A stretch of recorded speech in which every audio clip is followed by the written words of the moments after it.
Hi, welcome to another My Outdoors interview. Today we're going to interview Paul Barton, who is now the FKT holder for the Kinder Loop. Paul, how you doing? Hey, David. Hi. Welcome. So, Kinder Loop, how did it come about? Why? What's the whys and wheres of how you started getting interested in it? Yeah, it actually started because I was reading, this recent book by Ali Bevan that's all about the FKT year, I suppose, and Damien Hall and other people. It became a bit of a thing, and the book came out. So reading the book, and as much as I knew about fastest known times, I didn't know that there was a website, fastestknowntime.com. And I don't know how I'd missed that. It's huge. So I just started looking. What's that? I missed it as well. I didn't know it was a thing. So you're not the only one. It's pretty addictive. It's because it's a global thing and it's a map, and you just start zooming in and out and panning around. But I looked where I was, and there was the Pennine Way, which starts in Edale, which is near me, and then there was Kinder Loop, which has been done. Pennine Way's been done though. Yeah, I mean it's last year. It'd be easy to have a go at that, obviously. But yeah, the Kinder Loop I hadn't heard of, to be honest. But it just looked good. It was local to me.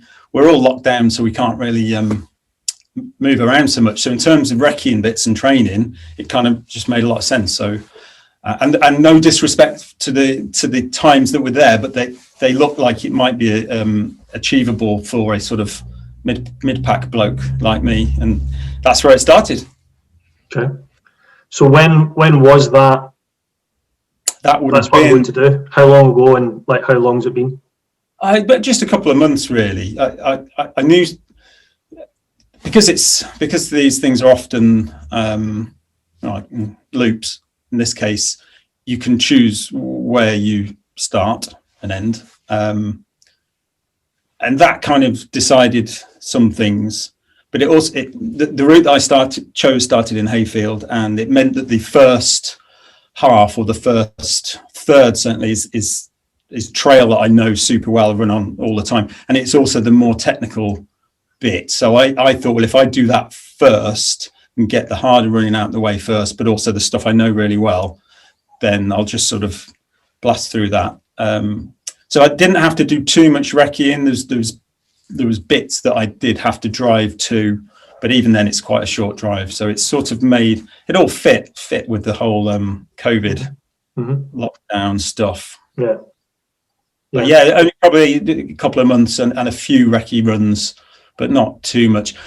The other sort of background to my last year was getting COVID a year ago. It's sort of March, and having it quite mild, but then having loads of these long COVID symptoms, and one of the things was not drinking. Alcohol just doesn't seem to work with the long COVID thing, but I think in a weird way that helped my fitness a bit, just never drinking and just being a bit more focused on supplements and eating well. And so my fitness in a weird way started to get better, although it was lots of ups and downs last year. It started to get better. Okay, well, man, that's good that there's been recovery there, I suppose. So you'd recce'd the full, you'd done every part of the loop prior to the attempt? Almost, yeah. There was a bit after Lady Bower going north to Cut Gate. Some of that I hadn't recce'd, but it was pretty easy stuff. So, yeah. So it was all pretty much, would it just be then a focused part of your training? You had something to focus on instead of just doing the same stuff all the time? I think that'd be fair to say. Yeah, I mean, it's always good, isn't it, to have a race in your diary? Yeah. I mean, I'm sure most people are like that. Only if you've got something booked in, you tend to train better. Yeah. And it just worked in the same way as a real race. I just sort of treated it as this focal point and did my training, 4-week training blocks, and then tapered. And then I had my jab with about 3 days to go, and I was really panicking because I got those sort of flu-y symptoms. And I saw that in your social media. So when did that, or when was going to be the cutoff in your head once you got those symptoms? Was there going to be am I pulling this attempt? it was, somebody had to have a bit of a word with me, because I built this up to be quite a big thing, and I was on this group saying, maybe I won't get jabbed short term, I'll try and find somewhere else. But then I spoke to the nurse, and she was very nice, but she said, if you don't come on this Tuesday, that's it. So so somebody on the group said it is kind of more important than your run. Is it though? So I had the jab. There was a time you go, is it though? There was a little bit, yeah. Yeah, I suppose these things are kind of all encompassing, aren't they? But I had the jab and then felt really poorly for a couple of days, and everyone said it'll be sort of 24 hours or 36 hours and you'll be fine. And I was like, no, I'm not going to be fine. But they were all correct. I woke up on the what would it have been, the sort of Thursday morning, and I felt 100% fine. So yeah, if I'd felt ill on the Friday, I would have not ran on the Saturday. But it felt down to the wire. It was that sort of one day to spare. Well, you got there. So you talked about training there in your 4-week blocks and then your taper and stuff. Is that a regimented process for you? Is that something that you do when you train for any event? Or yeah, a couple of people. My mate Nick Cook told me this years ago. I've read a couple of other people saying the same thing about having a 4-week build, where it's 3 weeks of build, and then the 4th week is like an active recovery week. So the distances and the intensity, everything drops in that 4th week, and it's like it ends up, each block of 4 weeks then builds up. So you've always got that sort of that 4th week for your body to recover, but you still do the same thing. So you still do a long run, but if your long run was 40k, it's down to 25 or whatever in that chunk in that last week. It works for me. It's I don't seem to get injured that much, so I maybe need to get to teach me that one day, because training is not really just go out and find something and do it. But anyway, that's a different. So you've got your training. So say again. That's not a bad policy, maybe. I don't know. But I tend to draw it all on these bits of paper, and it doesn't work for me digitally. I have to see it. So I sort of print out these long strips of paper that are all stuck together. Yeah. Sounds good. So you did the training, you got the training. What about, well, as we both are, but gear? Yeah. How does that slot in? Because we're all interested about it.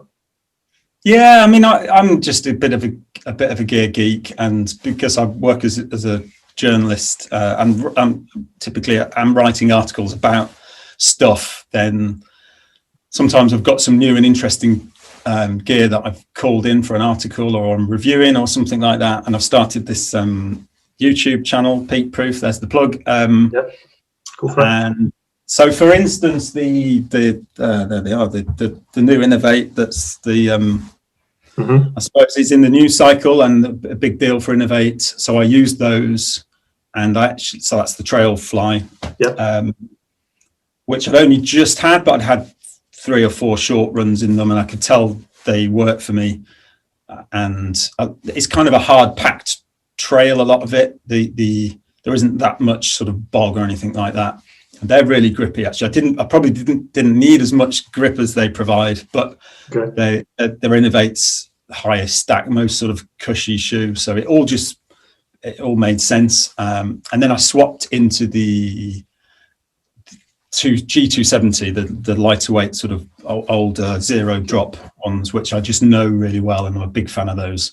And then I swapped back into the Trail Fly. So I kind of divided the route into 3, and so shoe-wise, that all worked really well. And then everything else, I mean, I've got a nice Salomon pack. I really like their packs and their little skinny bottles, and they work well.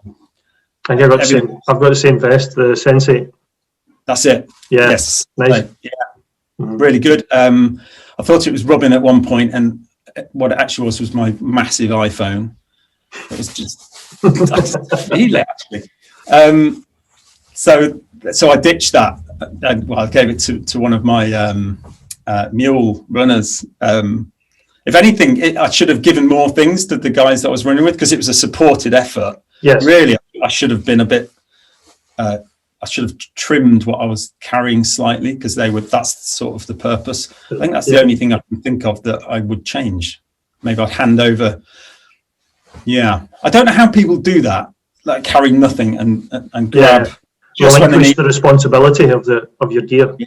Yeah, I was a bit I needed to control that quite a bit, so I'd made all these bags that were like Paul leg 2, Paul leg 3, and then Mule. I didn't call them Mule, I called them their names. And then my Mrs. Hannah was handing these bags out to the correct people, and so it was all quite well controlled in terms of nutrition and all that. I think I saw a picture of salt and vinegar McCoys. Was it salt and vinegar McCoys? Yeah. Ideal. Salt. You need your salts. Yeah. Exactly. No, big fan. So again, in the going back to preparation slightly. So that was all covered in place for all the support team. Yeah.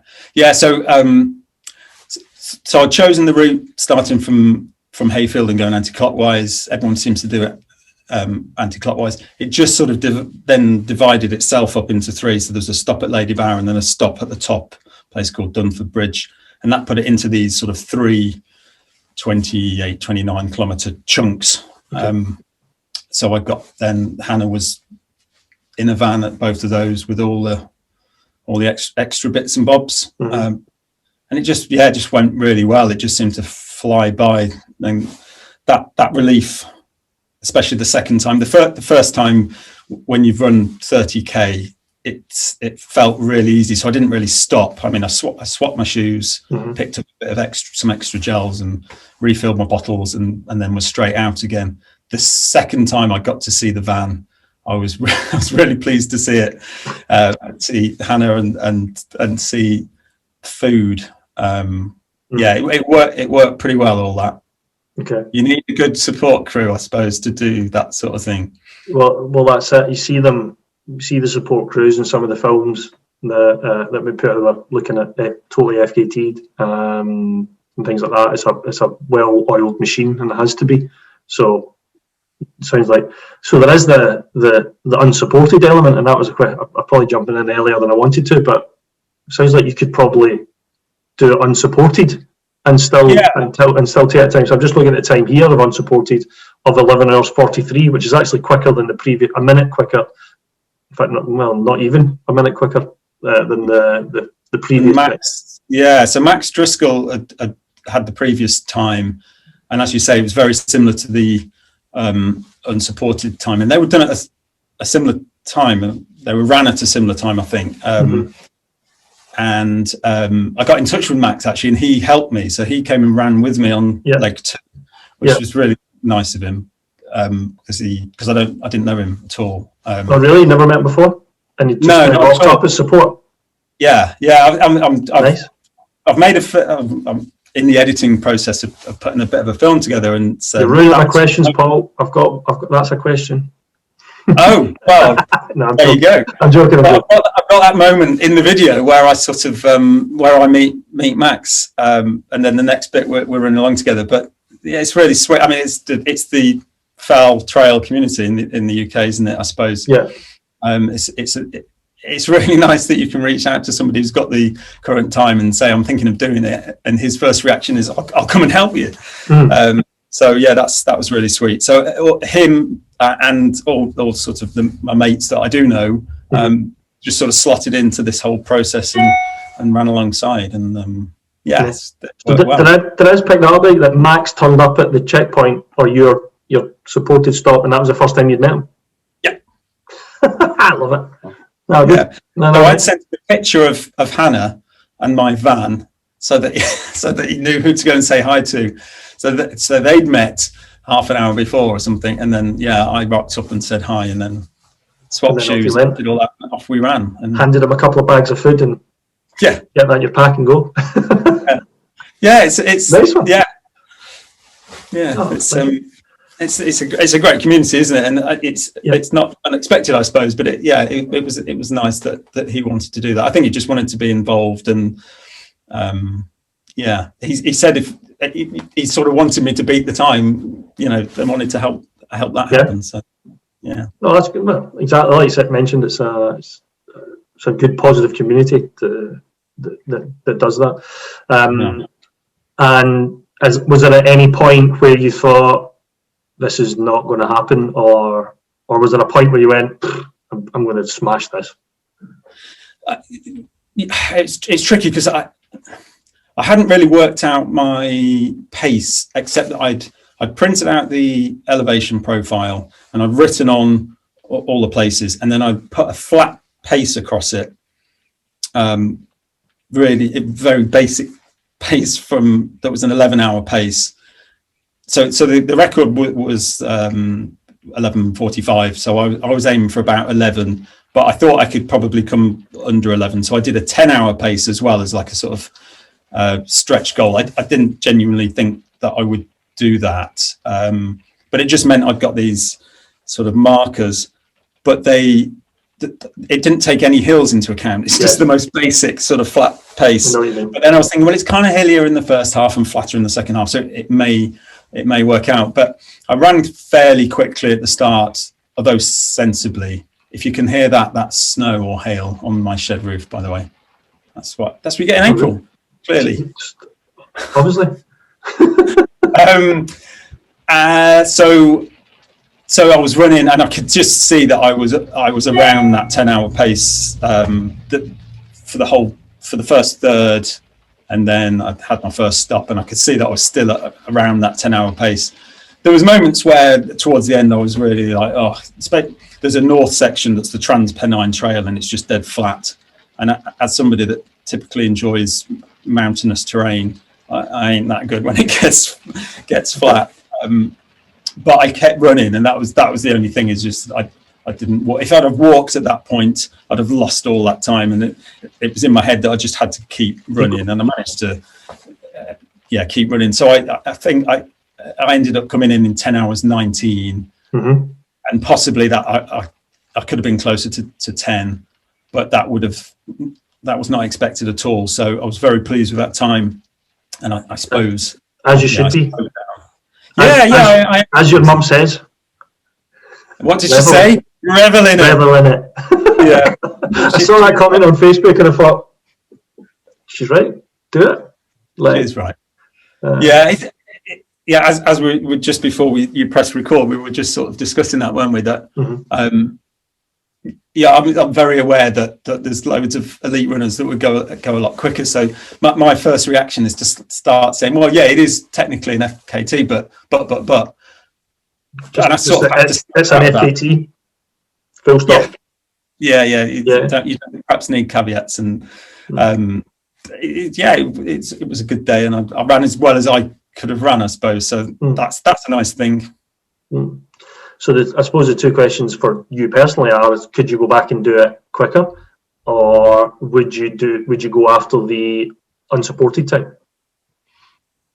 Yeah, you can always run faster, can't you? So you could say, well, it'd be nice to get under 10, and I suppose if I was a little bit fitter, I would have slowed down less and could have. You can always see ways of going faster. But it did go well, and the weather had been so kind, and the trails dried over the last few days, so it's fast running. All the gear worked well. So I don't feel like I could go way faster without getting way fitter, and that's probably not going to happen. As for the unsupported, that is kind of tempting, but then when you get onto that fastestknowntime.com website and start zooming out a bit and seeing all these other possibilities that aren't that far away. Right. Then you start thinking, look at different routes. Yeah, but it's certainly doable. I mean, I'm used to, probably a bit like yourself, I'm used to carrying a pack. I sometimes go out and sort of, from a safety point of view, and being sensible, but also just to put a bit of extra weight in packs. I tend to stick a load of stuff in there, so I'm pretty comfortable having more weight. So the unsupported thing is tempting as well. Yeah. I think I'd get so bored. I mean, I'd never done anything like that before, where you've got your pacer mule people, your mates, sporting, chatting away to you, just talking nonsense the whole time, and it's so yeah, I was so aware that the miles were just disappearing because of all this nonsense conversation with my mates, and the idea of not having any of that. And sure, you've got, I guess I could listen to podcasts and music and stuff, but I'm not sure it'd be enough. I suppose then you have to be, you probably are, I would imagine, I'm not taking that, but you'd have to be very self-driven as well. You've not got any of the support team going, right, come on, Paul, let's go. Yeah, the last third was where the support runner, my mate Rich Dixon, is my long-suffering running wife. He, because we know each other really well, he knew just when you come to the top of a brow and I'm still walking and I should be running, he was like, come on, Paul, got to run now. And every time he said that, he was right. And every time, if I'd been on my own, I'm not sure I would have been running at that point. So they're doing their job. All of them did, but obviously that gets more and more critical towards the end. Towards the end, as you start to tire. Yeah. No, fair enough. No, I just wondered if it was on the radar, but obviously. But do you think with racing season possibly starting to build up now that FKTs will fall away, or do you think this will be something that the community or the sport will continue to grasp and chase for it? I think there'll be a real hunger for a lot of fell racing. I mean, that's what I hear from people. But then the pandemic will have changed so many aspects of our lives, like homeworking and all these things that we have had to sort of change. And the FKT thing is part of that, isn't it? So that's a fluffy answer, but I think both. I think I can see people still being really keen on these FKTs. Yeah, what do you think? I do as well. I just wondered what other people's opinions on it were. It's just that, I think, and I think the other thing that we need to think about is that potentially the capacities of some of these events are going to have to slim down a bit, depending on what comes in the future. But initially I'd say this year. I don't know about next year. It just depends what happens. But I suppose we were sitting last year thinking the same thing. Next year we'll be back at it. Well, actually, this year's still had its troubles. It's certainly now. So I do think the FKT thing will continue from my perspective, or from what I see. One thing that I thought is so Max Driscoll, who one of the conversations we had jogging around with there was, he was saying there's a few uploads that are maybe not quite in the spirit of what they should be, a bit too short and not quite as significant in distance or elevation gain or that sort of thing. Because you can just you have to pay some money, but you can put anything on there. But putting that aside, near me, there aren't that many. So there's options to make your own, and that's kind of exciting. For instance, near me, the plateau of Kinder, you can run round that, and it's quite tough running. A lot of local fell runners would do that as part of as a long training run. That would be worth setting up as an FKT. So it's like the equivalent of the first ascent in climbing. This is the fastest known time, first FKT. Yeah. Okay. So they do encourage you to put new ones up there, I think. So maybe there'll be a period of people making their own up. Although I suppose the spirit of it in my head was that it was more your sort of big rounds.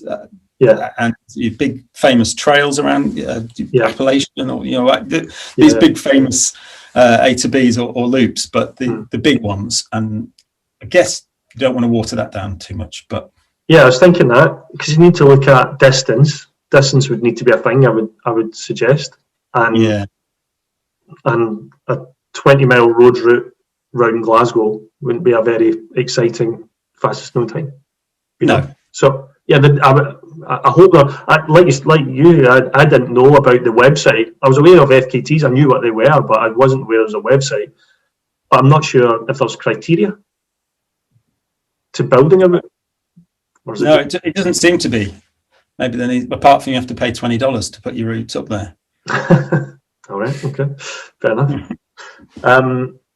So now that you've established, you've done it, you've got the GPX data and the whatever evidence that you need. What happens next? How do you get that to? Yeah, you pay your $20, and then you submit it with the evidence, which is Strava or Garmin Connect or whatever, and then they encourage you to do a little write up about it, which Okay. I'm all too keen to waffle on, as you can tell. So I did that, but then it's manually. What would you say? So somebody has to approve it. Yes. So okay. Verified. That's the word. So that all happens, takes a few days. So it's not up there currently, but yeah, that's the process. Yeah, I did check. I did wonder how long it took. I went on to the Kinder Loop. Yeah, I keep refreshing. Do you? To do. Revel in it. Yeah, exactly. Revel in it. Screen grab all over Facebook, all over social media. So, as an avid subscriber of the Peat Proof channel, when are we getting our Peat Proof video of the route and the whole event? It's we've got quite a bit of footage, and we've got the bits running into the checkpoints, which looks good because it makes it look like one of those proper films. So we've got all the TV media. Yeah, exactly. So it should, I want to do it properly, so I'll take a few more days to put that together. I did think I might just do a little update on the channel, just to sort of say what I did and what time I did it in, and chat about the gear and bang on about that stuff. But I might keep the film, try and make it like an actual film, a mini film. But it'll take a few more days, I think. Submit it to Kendall Mountain Festival. Could do. Why not? That's happening, isn't it? Yes. Oh, it's happening. It's happening. You coming? Do you know, I've never been. I tend to get involved in Sheffield Adventure Film Festival. Mm-hmm. Well, I designed the logo a few years back that they still have. So, and I know Matt Heason, who organises it a bit. So, but I've never been up to Kendall. I need to do that. Mate, this year, November, make it. All right. Get it in the diary. Yeah. We'll get up there. I still owe you a whiskey. Sure, I'm always open for a whiskey. Don't worry about it. Just nudge my camera. Well, I think I've probably taken up enough of your time. Have you been standing? You should be resting. I don't like. I sit down doing work too much. So I don't like. Yeah, I know how you feel. Yeah, I like standing. So no, it was good to catch up with you because we haven't caught up for a while. But it was also good to hear about the FKT and kind of your opinions on it. And I think from my perspective, I totally agree with your mum. Revel in it and take it and keep refreshing, and I'll be looking forward to seeing that up online. But congratulations, and catch up with you soon, mate. Thank you, David. It's good to see you. Yeah, and you. All the best. Bye. Cheers. Bye bye.